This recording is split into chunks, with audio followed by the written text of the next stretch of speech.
Hello world, it's Thanh here. They say laughter is the best medicine, so consider me your doctor for today. Here are 10 clever stories to keep you smiling. Next is funny story number 2061, the golden wedding. A reporter asked a man celebrating his 50th wedding anniversary, "What's the secret to never having a fight?" The man said, "On our honeymoon, my wife's horse stumbled." She said, "That's once. It stumbled again." She said, "That's twice." The third time, she shouted. I yelled at her for being cruel, and she looked at me and said, "That's once." Conclusion: a long marriage isn't always built on love. Sometimes it's built on a very clear understanding of the counting system. Next is funny story number 2062, the professional thief. A thief broke into a house at midnight. As he was bagging the silverware, the homeowner walked in. The thief froze and said, "I'm not here for your money. I'm just doing a surprise safety inspection for your insurance company." The homeowner replied, "Great. Can you check the safe? I've got the combination." Conclusion: you know the economy is bad when the burglars and the victims start helping each other out.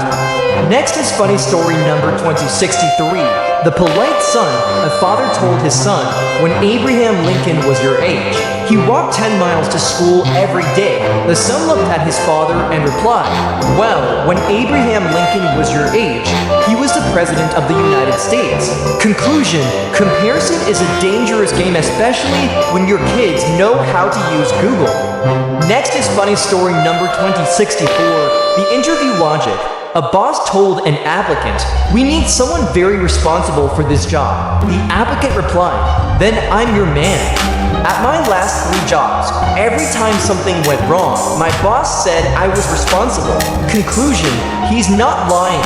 He's just using a very creative definition of professional accountability. Next is funny story number 2065, the parrot silence. A man got a parrot that could speak 10 languages and sent it to his mother as a gift. He called her later and asked, "How was the bird?" She said, "It was delicious." The man screamed, "Mom, that bird spoke 10 languages." The mother replied, "Then why didn't he say something before I put him in the oven?"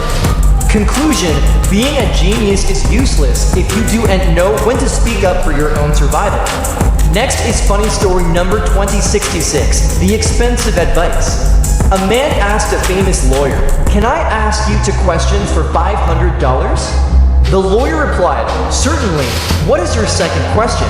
Conclusion: never ask a professional a question unless you are prepared to pay for the answering at the time it took to hear it. Next is funny story number 2067, the clever widow. At a funeral, a man asked the widow, "Can I say a word for your late husband?" She agreed. The man stood up, said plethora, and sat down. The widow teared up and said, "Thank you, that means a great deal." Conclusion: sometimes the shorter the speech, the more value it actually holds. Next is funny story number 2068, the job requirement. A man applied for a job as a lighthouse keeper. The manager asked, "Do you like being alone?" The man replied, "I'm married with 4 kids and a mother-in-law living with us." The manager said, "You're overqualified. You don't just like being alone, you're desperate for it." Conclusion: your current chaos is often the best training for your future peace.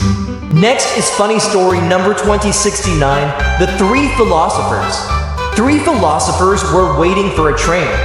They got so busy arguing about the meaning of time that they didn't notice the train until it started pulling away. 2 of them ran and jumped on. The third one stayed on the platform crying. A bystander said, "At least he made it." The philosopher sobbed, "Yes, but they were the ones who came to see me off." Conclusion: being brilliant doesn't matter. You caught and figure out which direction you're supposed to be going. Next is funny story number 2070, the lost keys.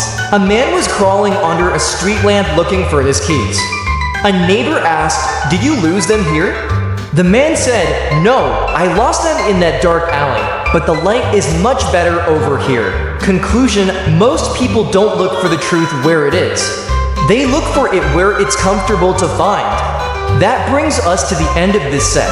I hope these stories gave you a good chuckle. Don't forget to hit that like button and stay tuned for more. See you in the next one.